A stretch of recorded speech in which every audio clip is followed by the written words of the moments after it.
What's up, everyone? This is Review It. I'm James, and we're continuing with Star Wars Month, where we are reviewing all of the 6 Star Wars movies. We have finished The Phantom Menace. You could go watch that. I'm done talking about that movie. I don't ever want to talk about it again. But we're done with that one. Now it's time to move to the second of the prequels, which is Star Wars. Sorry, kind of blanked out there for a second. Star Wars Episode 2, Attack of the Clones. Now this one picks up maybe 10 years after the last one, and we have Hayden Christensen playing the role of Anakin as a young teenager, but we also have Ewan McGregor reprising his role as Obi-Wan Kenobi. So let's just get right into this thing, okay? We're going to get into this. We're going to go bit by bit like we did with Phantom Menace. We're going to talk about the good things. We're going to talk about the multitude of bad things. Hopefully it won't turn me into what I did last time. Let's pray that doesn't happen. So Obi-Wan and Anakin have been Jedi Master and Apprentice respectively for a while now, for a good 10 years or so. Anakin is kind of growing into a young man, and he's in that rebellious teen phase, but Obi-Wan is like, listen, my young Padawan, you need to really keep your head in this. You need to calm down. You need to stop being so hot-headed, stop being such a little prick, and actually, you know, be a nice person. But Hayden Christensen, who gives a fabulous role as Anakin, plays... gosh. I'm really trying to keep my cool here, but this is pushing it. Somehow we're supposed to believe that this menacing, evil Darth Vader is a whiny, bratty, cocky, and just creepy dude. Come on, Lucas. What was going on, man? What was happening? Were you like... So, Obi-Wan and Anakin are sent to watch over Padme, she's now a senator, she's not a queen anymore, who's being played by Natalie Portman again.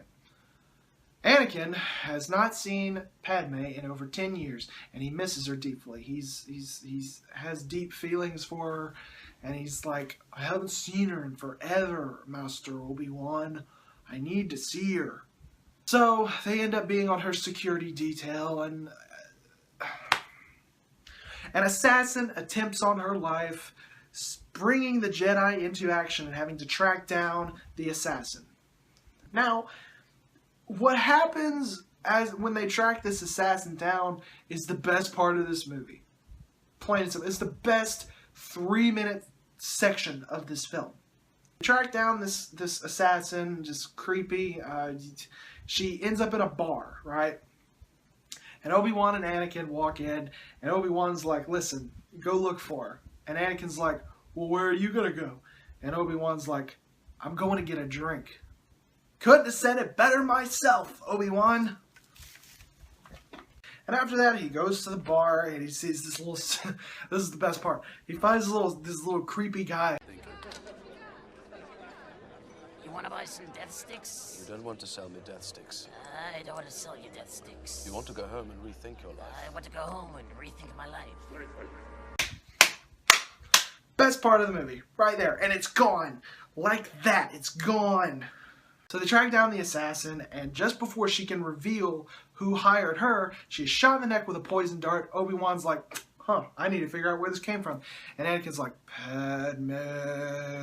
So, in short, Anakin is basically put on personal security detail for Amidala, and she is then sent back to her home planet of Naboo. Anakin escorts with her. Obi-Wan, on the other hand, is told to go track down this secret person who hired the bounty hunter to kill Padme. This leads Obi-Wan to Kamino, which is this rainy planet with these really tall alien things who are just CGI. That's all they are. And they reveal to Obi-Wan that a clone army has been created for the Jedi and the Republic. Obi-Wan's like, wait, what? Who issued this? And they're like, this is the Jedi who did it.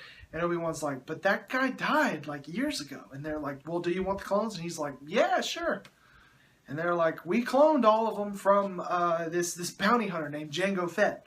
And Obi-Wan's like, oh, really? Can I meet him? And they're like, sure, he lives here. So Obi-Wan goes and meets Jango Fett, and guess what? He's really sketchy. He has a little kid who's actually a clone of him, but he was unmodified by the Kamino people. Guess what that little kid's name is? Boba Fett. Yeah, you guys remember Boba Fett, the bad A bounty hunter who was like terrifying in episodes 5 and, you know, the first 5 minutes of 6. Guess what? He's a clone. So Obi-Wan and Jango fight briefly outside of the Kamino cloning facility. Jango escapes. Obi-Wan goes after him. Now over here with Anakin and Padme. Anakin is a sissy and a whiny little baby who's like, one minute he's like, Obi-Wan he's a good master to me. I respect him. And then the next he's like, all my misfortunes are Obi-Wan's fault because he wouldn't let me get a Happy Meal toy. And it's ridiculous. It's so annoying to hear that little boy complain non-stop. But when he isn't complaining, he's in Padme's face saying the creepiest stuff I'd ever heard in my life. I don't like sand. It's coarse and rough and irritating, and it gets everywhere. Not like here. Here everything is soft and smooth and smooth.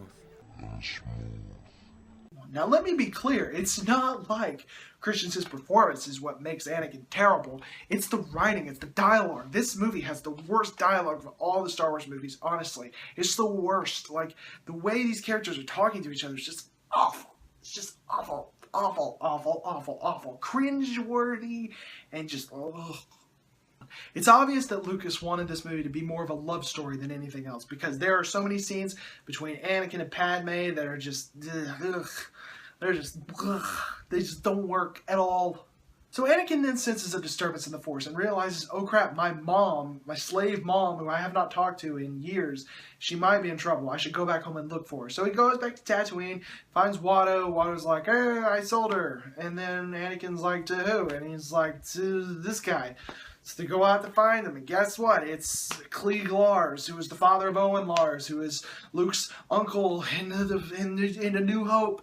And we gotta have those little connections there because George Lucas is like, hey, look what I'm doing. I'm connecting to my old movies. So Anakin shows up to Owen and Cliegg Lars' place, and he's like, hey, man, my mom was here. And Cliegg is like, yeah, I know. I freed her, and then I married her, but then the Sand People came and took her. In the middle of the night, I can't find her because I got no leg. And Anakin's just whiny and he's just like, I gotta go find my mom. And Owen's just like, I'm your stepbrother. So Anakin tracks down the Sand People.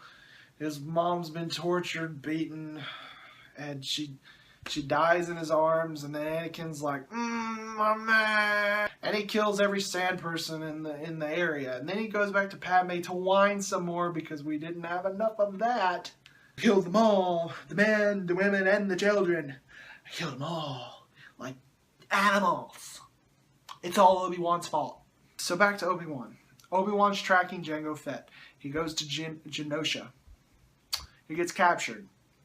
But he sends a message to Anakin, who then sends it to the Jedi Council. And they're like, crap, we need to go save Obi-Wan. But Obi-Wan did tell them, hey, there's a clone army over in Kashyyyk. Kamino. Sorry, you guys gotta go pick it up. And Yoda's like, okay, get your delivery, we shall. So Anakin and Padme go to rescue Obi-Wan, even though they were told not to. They decide to go. Some stupid droid factory thing happens, and they get captured, and then they're taken to like this big battle arena in Genosha, where they have to survive a bunch of monster attacks. But of course, Mace Windu and the other Jedi show up, and they're like, hey, oh yeah, Count Dooku is at this arena, by the way, and he's kind of orchestrating the whole thing. And Jango Fett's also there. So there's this huge, really cool fight, by the way, where there's like 40 Jedi down in this little arena just fighting droids. And that was cool. Gotta say, that was pretty cool. That was like one of the highlights of this movie, which, you know, that ain't saying a lot because the movie sucks.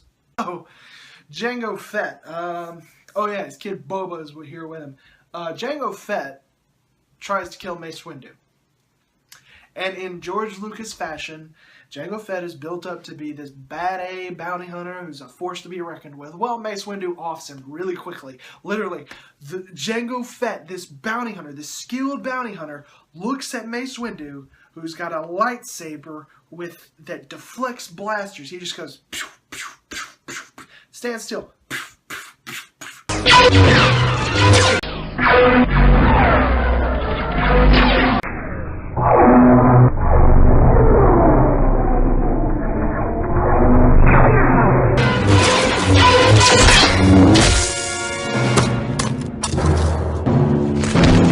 So this happens, and then more droids show up, and Count Dooku's like, "Stop, surrender, or else I won't kill you."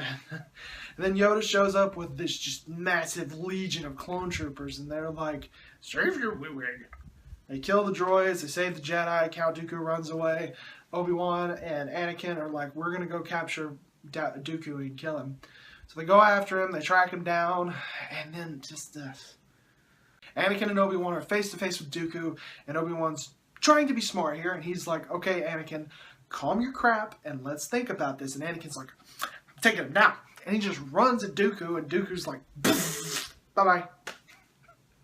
Oh my gosh! Like, are you a Jedi Knight in training? What the heck is wrong with you? You just sprint at the Sith Lord you've never seen.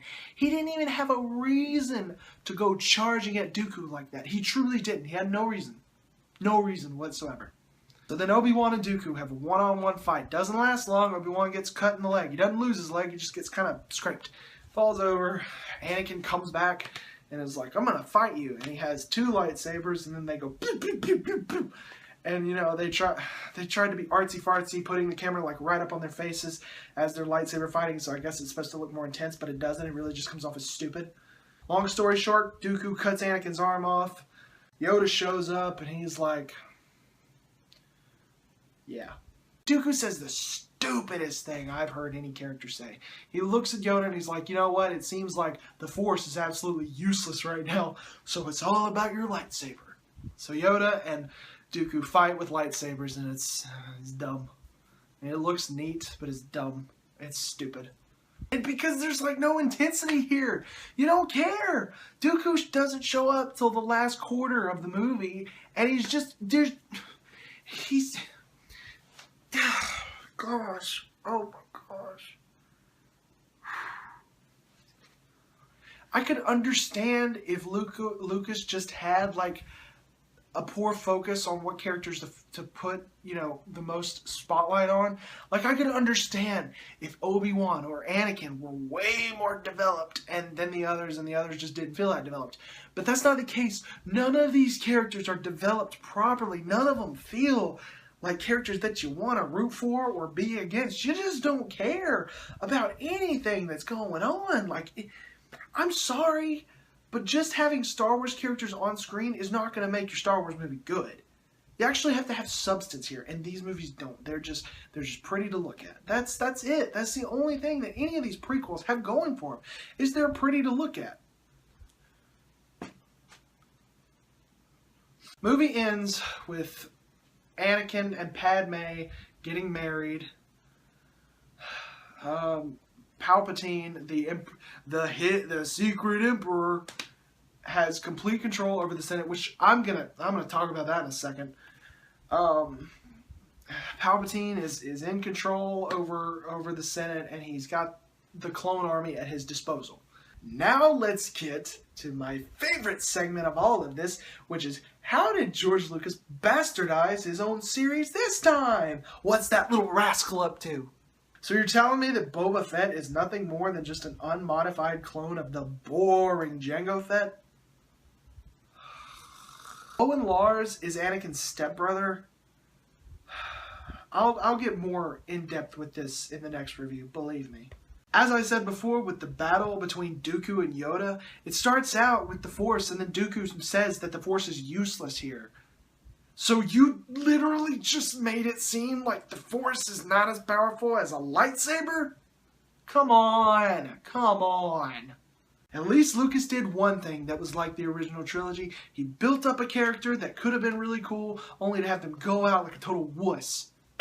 Jango Fett. And the fifth, the thing.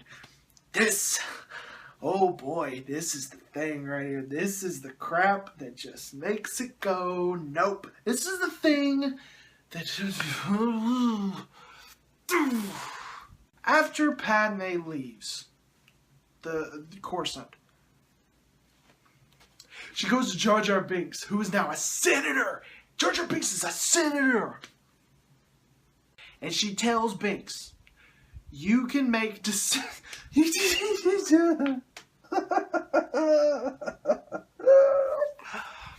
She tells him, look, Binks, you can make decisions in my stead as I'm gone.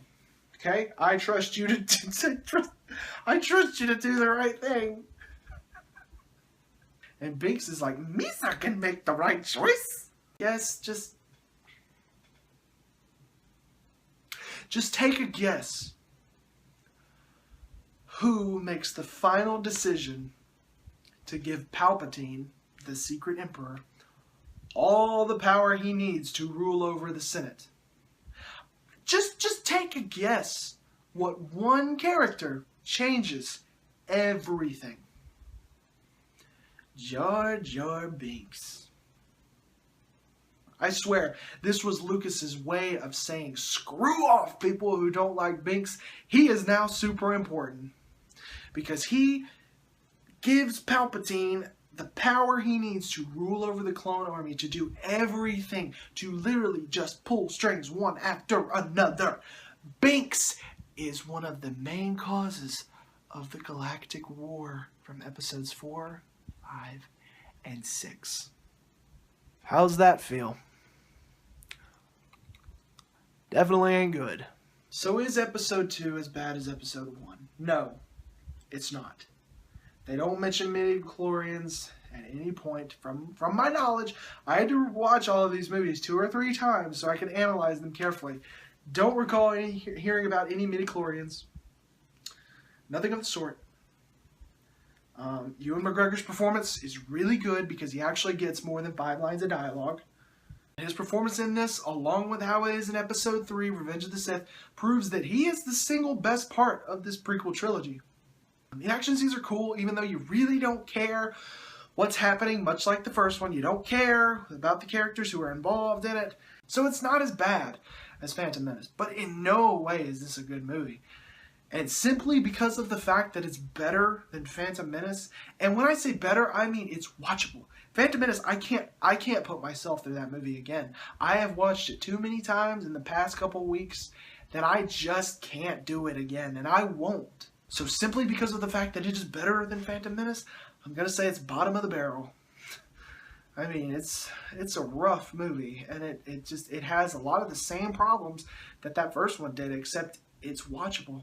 So we're 1/3 of the way through here. We at least, the light at the end of the tunnel here is that this is the last bad Star Wars movie. This is the last one that just isn't that good. Episode 3 is, I personally like Episode 3. I think it has its flaws, but I think it's a good movie, and we're going to get to that one in the next review. So thank you guys all for watching.